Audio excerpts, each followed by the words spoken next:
Assalamualaikum warahmatullahi wabarakatuh. Sampurasun.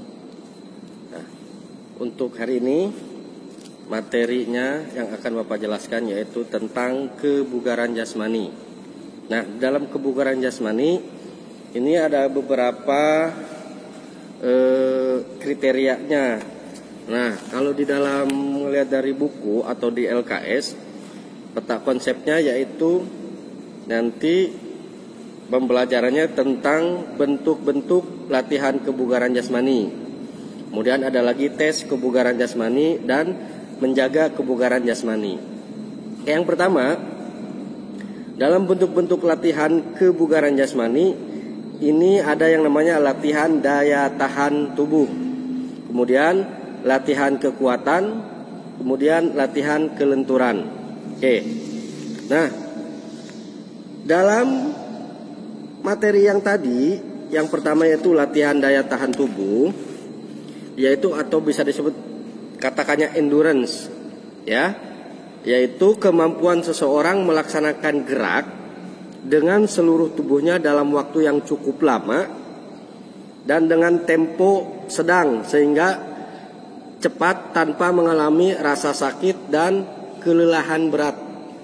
Itulah latihan daya tahan. Nah, kemudian ada kemampuan otot untuk melakukan kerja terus-menerus, sangat penting dalam aktivitas olahraga karena secara tidak langsung merupakan daya tahan untuk dapat mengatasi kelelahan otot. Itu pengertian dari latihan daya tahan tubuh. Nah, daya tahan otot ini bisa dikatakan muscular endurance atau local endurance. Ya, adalah daya tahan yang menunjukkan kemampuan otot atau sekelompok otot dalam melaksanakan tugasnya dengan waktu yang cukup lama. Itu.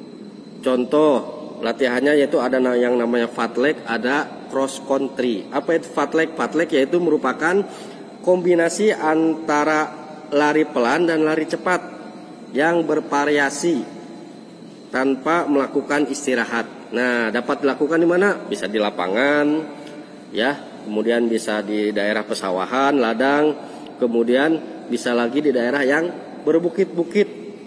Itu latihan fartlek. Jadi kombinasi ya, antara nanti ada lari pelan, kemudian ada lari yang cepat. Nah, jadi kalau misalkan contoh di perbukitan itu sangat bagus untuk fartlek, latihan fartlek. Itu untuk melatih daya tahan tubuh kita. Kemudian ada lagi yang namanya cross country. Nah, ini latihan-latihannya, yaitu lari jarak jauh melintasi alam terbuka dengan kecepatan tidak terlalu lambat dan tidak juga terlalu cepat. Itulah cross country. Nah, kemudian latihan endurance. Latihan endurance adalah latihan yang bertujuan meningkatkan kemampuan seluruh tubuh untuk selalu bergerak dalam tempo sedang sampai cepat yang cukup lama. Contohnya berlari, berenang, dan bersepeda. Sekarang lagi musimnya goes, bersepeda, ya. Itu bisa juga untuk latihan endurance. Ya. Yang kedua, tadi bentuk-bentuk latihan kebugaran jasmani ada yang namanya latihan kekuatan. Apa itu kekuatan? Adalah kemampuan otot tubuh untuk melakukan kontraksi guna membangkitkan tegangan terhadap suatu tahanan. Nah, bentuk-bentuk latihan kekuatan adalah sebagai berikut. Yang pertama, latihan kekuatan otot lengan. Tuh, contohnya bisa dengan push up, ya, itu bisa dilakukan. Kemudian latihan kekuatan otot perut, nah, yaitu latihannya, contohnya yaitu sit up. Kemudian latihan kekuatan otot punggung, latihannya yaitu back up. Ya, itu salah satu contoh daripada latihan kekuatan otot. Nah, kemudian yang terakhir latihan kelenturan atau fleksibilitas. Kelenturan diartikan sama dengan keleluasan atau kemudahan gerakan, terutama pada otot-otot persendian, dengan tujuan agar alat-alat pada sendi tidak kaku dan dapat bergerak dengan leluasa tanpa ada gangguan yang berarti. Kemudian ada dua bentuk dalam pengembangan kelenturan, yaitu sebagai berikut. Yang pertama, ada yang namanya peregangan statis. Ya, peregangan statis ini ada bentuk latihannya, yaitu latihan kelenturan otot leher, ya seperti biasa. Latihan otot leher itu misalkan di gerakan lehernya ke bawah ke atas. ya, atau ke samping kiri, ke samping kanan. Itu ya. Kemudian latihan kelenturan sendi bahu, ya, bahu. Kemudian latihan kelenturan otot pinggang. Kemudian ada lagi latihan kelenturan sendi pinggul, kemudian latihan kelenturan sendi lutut. Itu. Kemudian yang keduanya itu peregangan dinamis. Yang tadi statis. Statis itu peregangannya diam. Gitu ya. Nah, tanpa gerak tubuh semuanya. Jadi kalau misalkan yang digerakannya otot leher dulu tadi peregangannya, berarti hanya leher aja yang digerakin. Itu statis, diam. Kemudian peregangan dinamis ini dilakukan dengan menggerakkan tubuh atau anggota tubuh secara berirama. Ya, ada kombinasi juga, misalkan ada gerakan kaki dengan tangan, itu peregangan dinamis. Itu ya. Nah, itu salah satu materi di kebugaran jasmani yang pertama, yaitu bentuk-bentuk latihan kebugaran jasmani. Tadi meliputi apa latihannya? Latihan daya tahan tubuh, kemudian latihan kekuatan, dan latihan kelenturan. Nah, materi yang berikutnya yaitu masih di kebugaran jasmani, yaitu tentang tes kebugaran jasmani. Ini tesnya nih. Tadi bentuk latihannya, sekarang tesnya. Tes dalam kebugaran jasmani ada beberapa kategori tes. Nah, nanti ada yang namanya tes lari. Tes lari dengan jarak 2,4 kilo atau bisa dikatakan tes Cooper. Itu ya. Nah, tes lari ini jauhnya jaraknya tadi sekitar 2,4 kilo. Nanti tinggal diukur. Ya.